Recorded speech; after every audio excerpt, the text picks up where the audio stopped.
Ahoj všichni. Dnes bych chtěl představit dva z několika dostupných modelů malířských agregátů v nabídce v Abrotech.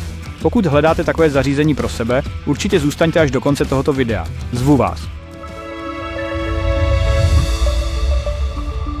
Než se však dostaneme ke konkrétním modelům, odpovězme si na základní otázky. Co je to malířský agregát a k čemu slouží?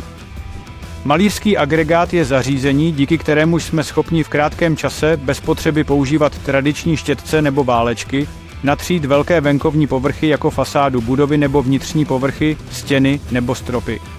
Zařízení se skvěle hodí do oblasti rekonstrukcí a stavebnictví, ale také při každodenních domácích úkolech, jako je osvěžení domu nebo bytu. Je také možné malovat i těžko dostupná místa ve výškách. Jak je malířský agregát postaven a jak funguje? Agregát se skládá z motoru, pumpy, příslušenství v podobě hadice, pistole, trysky a tak dále. Je to bezvzduchové zařízení, takže pro jeho provoz není potřeba žádný kompresor. Dubelík s barvou umístíme přímo pod sací trubku a díky pumpě je barva čerpána do hadice a skrze pistoli s tryskou na stěnu. Samotný agregát umožňuje regulaci pracovního tlaku podle použité barvy.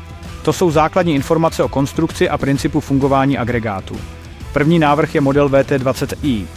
Jedná se o zařízení určené především pro soukromé použití, jako je přemalování interiéru bytu nebo domu, a také pro pokojové malíře, kteří čas od času musí provést nějakou službu. Tento agregát má motor o výkonu 1100 W a pumpu s výkonem 2 litry za minutu. Maximální velikost trysky, kterou lze použít v tomto agregátu, je 21 000 palce. Odhadované množství plochy k natření za rok je 30 000 m2. Před samotným malováním se doporučuje správný výběr barvy pro toto zařízení. Je však třeba pamatovat na dvě základní věci. Za prvé, ne každá barva je vhodná pro hydrodynamické nanášení. Je třeba to zkontrolovat před malováním v technickém listu barvy nebo u výrobce. Agregát v této cenové kategorii není natolik univerzální, aby zvládl všechny barvy na trhu, dokonce i ty husté a nejnáročnější. Agregát je snadno použitelný. Díky elektronické regulaci tlaku může uživatel snadno přizpůsobit jeho hodnoty barvě a velikosti trysky. Zařízení při správné údržbě a používání podle určení svou trvanlivostí určitě zajistí bezproblémovou spolupráci na dlouhé roky. Druhý návrh je model VT28. Tato verze agregátu je určena pro náročnější uživatele.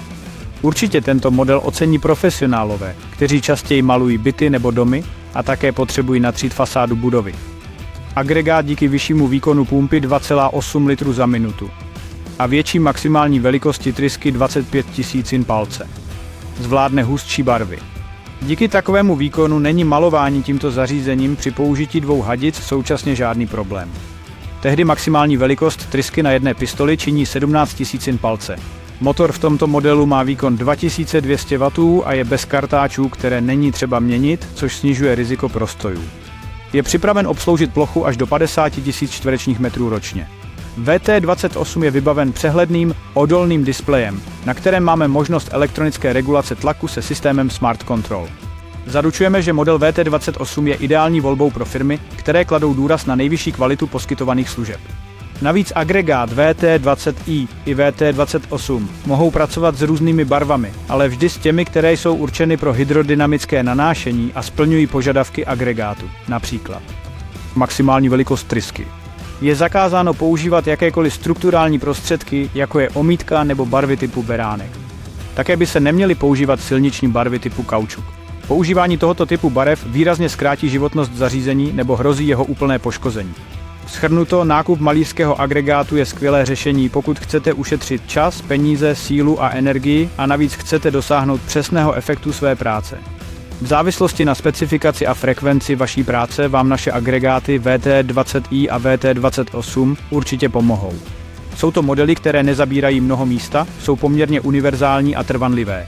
Byly testovány našimi zákazníky a těší se velmi dobrou pověstí mezi profesionály a amatéry.